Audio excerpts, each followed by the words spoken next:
Well, The Secret Place is a faith-based nonprofit organization. Its focus is on helping victims, young girls who are victims of human trafficking, to try to get them reestablished, rehabilitated. I do have 2 daughters. I have now a young granddaughter. And to me, it's sort of a hidden challenge out there. You don't see it.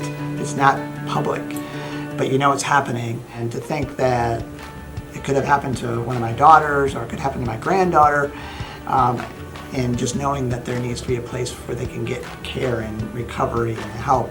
In the state of Florida especially, we're number 3 in the country as far as victims of human trafficking, which is alarming. Currently, not including our house, there are only 37 beds available across the state of Florida, and none above Orlando. So this facility will have licensed counselors. The young girls will be able to get their medical, their dental needs cared for. They'll have social interaction, anything we can do to help prepare them to move back either into their families or into specialized foster care if that's the best environment for them.